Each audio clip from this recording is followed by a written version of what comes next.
संख्या में प्रधानाध्यापक से लेके कनिष्ठ सहायक तक के पदों को भरा गया है। अगर हम अगली स्लाइड देखें तो आप पाएंगे 94,713 भर्तियां कर ली गई है, जिसमें से 48,000 माध्यमिक की है और 46,000 के लगभग प्रारंभिक की है। ये बहुत बड़ी बात है कि जो हमेशा ये कहा जाता था कि 4 लाख पोस्ट हैं और बहुत सारे लाखों में पोस्टें खाली पड़ी है, उनमें 94,000 भरी कर चुकी है और पीपल हैव ज्वाइन।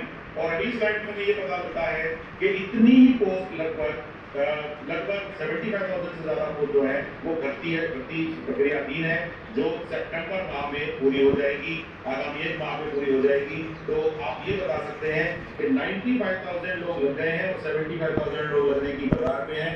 1,70,000 लोगों का शिक्षा विभाग में लगना अपने आप में ये दिखाता है कि भर्तियों को लेकर विभाग द्वारा और राज्य सरकार द्वारा किस प्रकार कार्य किया गया है। तो विजन हमारा 2030 में क्या बनता है कि हर स्कूल में हर विषय का विद्यार्थी टीचर जो है वो होना चाहिए, हर सब्जेक्ट का टीचर होना चाहिए। तो इस बात से विजन भी निकलता है।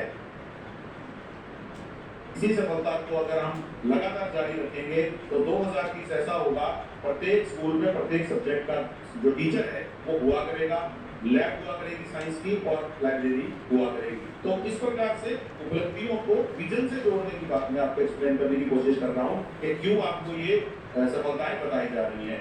अगला विजन हमारा हो सकता है, उदाहरण के लिए हमारी सफलता है कस्तूरबा गांधी विद्यालय। हमने कस्तूरबा गांधी विद्यालय में 50,000 से ज्यादा बालिकाओं को अध्ययनरत कराया है।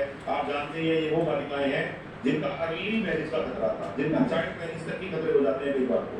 लेकिन हमारे द्वारा जब ये कस्तूरबा गांधी बोले जाती है, बच्चियों को एक मौका मिल जाता है अपनी पढ़ाई को कवर करने का, कम समय में कवर करने का। तो हम ये बता सकते हैं कि कैसे कस्तूरबा गांधी बालिका विद्यालयों को, आवासीय विद्यालयों को हम एक सेंटर ऑफ एक्सीलेंस बना सकते हैं। हम यूनिफॉर्म के बारे में बताएं, हम व्यावसायिक शिक्षा के बारे में बताएं और इस प्रकार से ये भी कह सकते हैं कि अभी तो 1680 विद्यालयों में चल रहा है, इस साल ये 3,000 में पहुंच जाएगा, लेकिन आने वाले समय में हम चाहेंगे कि 25,000 विद्यालय जितने भी सीनियर सेकेंडरी और बड़े विद्यालय हैं उनमें व्यावसायिक शिक्षा होनी चाहिए। तो विजन से जुड़ गई बात। इसी तरह से बाल गोपाल योजना के थ्रू बच्चों को दूध दिया जा रहा है। आने वाले समय में बाल गोपाल योजना में क्या एडिशन हो सकते हैं कि बच्चों को दूध के साथ साथ अन्य पोषण भी उपलब्ध कराया जा सके।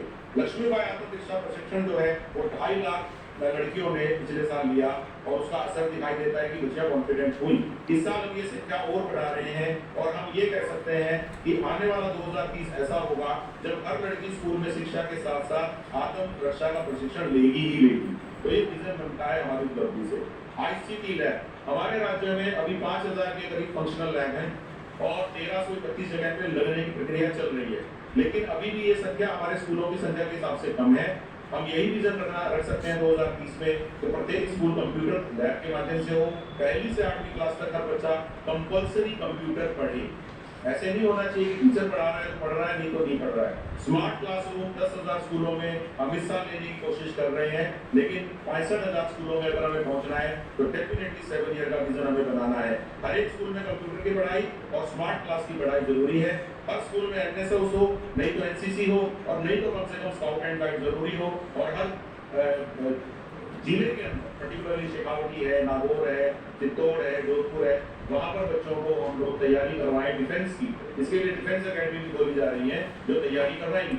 अगली बात डायल फ्यूचर की, हमारे राज्य के अंदर बच्चों को डायल फ्यूचर कार्यक्रम बताया गया, लेकिन ये लगातार जारी रहना चाहिए। भारत सरकार ने भी रिसेंटली एक स्कीम भेजी है सर, जिसमें उन्होंने ये कहा है कि डायल फ्यूचर तो उन्होंने बड़ी यूज नहीं किया क्योंकि ये तो लोकल वर्ड है, लेकिन उन्होंने ये कहा है कि एक ऐसा व्यक्ति होना चाहिए जो बच्चों को पूरे साल करियर के बारे में बताए। तो सर ये विजन का पार्ट मिल सकता है कि भविष्य में बच्चे अपने करियर का चुनाव इस तरह से नहीं करें सर कि मेरे गांव में आर्ट्स का स्कूल है तो मेरे को मजबूरी आर्ट्स लेने की। बच्चों को ये बताया जाए सर कि आर्ट्स का स्कूल भी है, कॉमर्स का भी है, साइंस का भी है, और नहीं तो जहाँ है वहाँ पर हॉस्टल सरकार बनाए सर कि अगर तू 2 किलोमीटर दूर जाके पढ़ता है तो हॉस्टल होगा वहाँ पे। तो फ्यूचर जो है सर वो एक्सीडेंटल नहीं होना चाहिए, इन्फॉर्म्ड होना चाहिए। इसी तरह से सुरक्षित विद्यालय सुरक्षित राजस्थान कार्यक्रम आप सब लोग जानते ही हैं कि 26 अगस्त को सभी बच्चों को बैठक से बचने के 6 बहुत बेहतरीन तरीके बताए गए, सिग्नल बताए गए और उससे बचने की टेक्निक बताई गई। और इसको पूरे राजस्थान में पेरेंट्स ने, टीचर्स ने, मीडिया ने बहुत अच्छे तरीके से लिया है। हम ये कह सकते हैं कि ये कार्यक्रम ने ये बता दिया है कि किस प्रकार से राजस्थान के टीचर्स सामाजिक सरोकार से जुड़े हैं। हम 2030 तक कौन कौन से सामाजिक सरोकारों से जुड़ सकते हैं। क्या हम लोग सड़कों को सुरक्षित कर सकते हैं? आज 12वीं क्लास का विद्यार्थी भी मोटरसाइकिल चलाता है बिना हेलमेट के उल्टी साइड में आके। तो जितनी ज्यादा दुर्घटनाएं हमें रोकनी है, स्कूल से शुरुआत करनी पड़ेगी, क्योंकि बच्चों से ही शुरुआत हो रही है, बच्चे ही उल्टी सीधी चला रहे हैं। और सब इन दिनों में, बरसात के दिनों में अनेक विद्यार्थी जो 12 से 15 साल के हैं वो तार नलियों में डूब के मर रहे हैं। वो भी एक दुर्घटना ही है सर। मेरे ख्याल से बहुत सारे सामाजिक सरोकार हम लोग निभा सकते हैं और यही प्लान हमें बनाना है। इसके अलावा हमने जो असेसमेंट सर्वे करवाए, इंडेक्स करवाए, आप देखेंगे राजस्थान कहीं पहले स्थान पर है, कहीं तीसरे स्थान पर है और कहीं बेहतरीन 5 में है। और सर आपके नेतृत्व में मैं रिक्वेस्ट करूँ सर कि विभाग द्वारा 6 वर्ल्ड रिकॉर्ड बनाए गए, जो कि बहुत बड़ी बात है सर।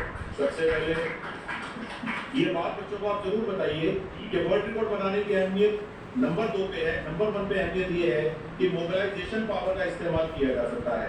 अगर किसी स्कूल में ये कह दिया जाए कि ये कार्यक्रम अगले 3 महीने में कर लेना, तो देखा जाता है कि कुछ लोग उसको करेंगे नहीं। 20% लोग जो है इसको बहुत लीनियंसी के साथ करेंगे, 20% लोग केवल कंप्लायंस रिपोर्ट देंगे। लेकिन जब राज्य सरकार ये कहती है कि इस पर्टिकुलर दिन पे इतने बजे से इतने बजे के बीच में करना है, तो एक माहौल बनता है, ट्रेनिंग का माहौल बनता है और लोग डिमांड करते हैं कि जैसे मेरे पास सर आज सुबह 5 फोन आ गए, सर हमने सुना है कि राजस्थान के हर स्कूल में 26 तारीख को प्रोग्राम हुआ, हमारे पास वाले स्कूल में क्यों नहीं? ये आइडेंटिफाई इसलिए तो हो पाया सर क्योंकि उसने सभी स्कूलों में होना था। अदरवाइज में 5 स्कूल में प्रोग्राम नहीं हुआ, ये कभी पता नहीं लग सकता था। अगर हम इसको 3 महीनों में कराते तो हमें 3 महीने के एंड पे पता लगता। तो वर्ल्ड रिकॉर्ड बनाना सेकेंडरी है, प्राइमरी है सर मोबिलाइजेशन करके चीज को सुनिश्चित करना। तो वो सर हम लोगों ने किया है। आर्टिफिशियल इंटेलिजेंस का इस्तेमाल करते हुए 50 लाख बच्चों की लर्निंग लेवल का आंकलन जो हुआ है वो एक फिनोमिनल है। 5 देशभक्ति गीत एक साथ बच्चों ने गाए थे सर लास्ट ईयर 12 अगस्त को। 2 अक्टूबर के दिन बच्चों ने सर्वधर्म प्रार्थना करी थी। बच्चों ने नो बैग डे के दिन चेस की एक्टिविटी एक साथ की थी। और इसी तरह से सर अभी रिसेंटली अगस्त के महीने में 2 रिकॉर्ड बने हैं। 15 अगस्त के दिन सरकारी और निजी विद्यालयों के 1 करोड़ से ज्यादा विद्यार्थियों ने 8:15 से 8:30 के बीच में संविधान की प्रस्तावना और मूल तत्वों का वाचन किया था सर। और अभी 26 अगस्त के दिन 65,000 स्कूल के 58 लाख विद्यार्थियों को 1 घंटे का सेशन दिया गया। तो ये सारी बातें ये दिखाती हैं सर कि शिक्षा विभाग एक सामाजिक सरोकार में भी भूमिका निभा रहा है। केवल बच्चों को क्लास पास कराना उसका मकसद नहीं है। और सर मैं आखिर में बताना चाहता हूँ कि शिक्षा विभाग जो विजन तैयार कर रहा है, ये सभी अधिकारियों को ध्यान देना चाहिए। हमारे विभाग का ढांचा कैसा हो, 2030 में निदेशालय की भूमिका क्या होगी, शिक्षा से संबंधित जो प्रशासनिक अधिकारी हैं उनको सुदृढ़ कैसे किया जा सकता है। सर ये बात बहुत इंक्रीजिंगली बोली जाती है कि एक अच्छा टीचर, एक अच्छा एडमिनिस्ट्रेटर क्यों नहीं बन पाता है। तो सर एक डिमांड आई पर्सनल डिस्कशन के दौरान, उन्होंने कहा कि सर जैसे आईएएस से आरएएस अधिकारियों का प्रमोशन होता है तो सर उनको 15 दिन 1 महीने के लिए ट्रेनिंग के लिए भेजते हैं। हम लोगों को तो आप नहीं भेजते, हमारी तो ट्रेनिंग भी बड़ी कॉम्प्रोमाइज होती है। तो सर ये बात समझ में आई कि जब आप किसी को प्रिंसिपल से पहली बार प्रशासन में लेके आते हैं तो 15 से 45 दिन की ट्रेनिंग होनी चाहिए। इसमें सर एक चीज कहना चाहूंगा, इस बार मुख्यमंत्री जी की बजट घोषणा के क्रम में हम लोगों ने हायर एजुकेशन स्कीम निकाली, ट्रेनिंग टीचर एक्सीलेंट प्रोग्राम, उसमें abroad as well as India की यूनिवर्सिटीज में देने के लिए हम उनको डायरेक्शन सहायता दे इस तरह का विचार करके आगे आप लोग भी कर सकते हो। हायर एजुकेशन ऑलरेडी सर हम लोग भी इसको लाएंगे सर। एक्चुअली सर हमसे एक्सपेक्ट भी ज्यादा कर रहे हैं और उन्हें हम ट्रेनिंग नहीं दे रहे हैं। 15 दिन का विजन चेंज करना पड़ेगा कि नो मोर टीचिंग, बल्कि एडमिनिस्ट्रेशन में आप आ गए तो सबको आरएसआर बताया जाए, आरटीआई बताई जाए, आरटी बताई जाए तो फर्क पड़ेगा। और सर इसके साथ ही सर तीसरी बात आई सर संसद की जो गतिविधियां चल रही हैं हम उनको और बेहतरीन तरीके से कैसे जोड़ सकते हैं। अभी संसद की एक्टिविटी सर प्रिंसिपल और नोडल अधिकारी के बीच में ही घूमती है, वो सब बच्चों और पेरेंट्स तक भी पहुंचे, इस प्रकार के काम किए जा सकते हैं। वर्चुअल स्कूल और ओपन स्कूल सर ये बहुत बड़ी चीजें आ गई हैं राजस्थान में। और सर क्या फ्यूचर ऐसा हो सकता है सर कि वर्चुअल स्कूल और ओपन स्कूल को भी उसी तरह की मान्यता मिले जिस प्रकार की रेगुलर स्कूलिंग को मान्यता मिलती है। सर जो खिलाड़ी है या कोई बच्चा डांस में बहुत अच्छा है, कल्चरल में बहुत अच्छा है, आपने देखा होगा सर 10वीं के बाद माँ बाप ये कहते हैं कि बेटा खेलना बंद कर दो या ये डांस वगैरह मत करो क्योंकि पढ़ाई इंपॉर्टेंट है। तो क्या सर ऐसे स्कूल सोच सकते हैं कि मैं स्टेडियम से क्लास लगा रहा हूँ, मैं मेरी डांस क्लास से भी क्लास लगा सकता हूँ, मैं 70% क्लासेज ऑनलाइन लगा तो 30% रिकॉर्डेड लेक्चर ले लूँ।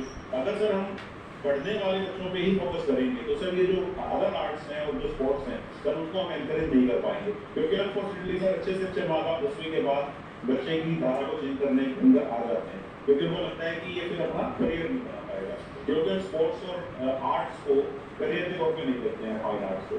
तो ये वाली चीज सर हम चाहते हैं कि 2030 की गाइडलाइन में क्लियर कट होनी चाहिए कि क्या हम इन आर्ट्स को या इन चीजों को वैल्यू देंगे। सर स्कूल पोषण और स्वास्थ्य चेतना के केंद्र के रूप में विकसित हो सकता है। अभी क्या होता है सर, हेल्थ वाले कोई चीज करने आते हैं तो बर्डन मानते हैं, ये डिस्टर्ब करते हैं। लेकिन हम अपने आप को ये मान सकते हैं कि इसकी डिमांड होनी चाहिए, सप्लाई नहीं होनी चाहिए। भाषा पुस्तकालय का रोल क्या रहेगा? ई एजुकेशन में मानता हूँ सर कि 2030 की ई एजुकेशन का गिरा होगा, तो इसलिए ई एजुकेशन में हम लोग ज्यादा काम करेंगे। और एक सर हम ये भी चाहते हैं कि स्कूलों का जो आधारभूत ढांचा मुझे दिखता है कि 10 कमरे हैं, 15 कमरे हैं, क्या स्कूलों के आधारभूत ढांचे को कमरों से आंका जाएगा या दूसरी चीजों से आंका जाएगा? क्या सर हम ये कह सकते हैं कि सभी जो सीनियर सेकेंडरी स्कूल हैं सभी के अंदर एक स्टेडियम होगा ही होगा? क्या हम ये कह सकते हैं कि सर 100% फंक्शनल टॉयलेट्स हुआ करेंगे 2030 में? तो ऐसी कुछ बातों पर परसों हम लोगों ने विचार किया था सर, और हम ये गाइडलाइन नीचे भी देना चाहते थे, इसलिए हमने इसको बाद में जोड़ा सर स्लाइड को, तो भाई ये विजन सबको क्लियर होना चाहिए। तो सर ये हमारी तरफ से हमारी प्रेजेंटेशन थी। वीडियो नहीं आता जी धन्यवाद सर। अब मैं कुछ शिक्षा के प्रस्तुतिकरण के लिए सुनील जी हमारे कमिश्नर सर प्रेजेंटेशन बता दें क्या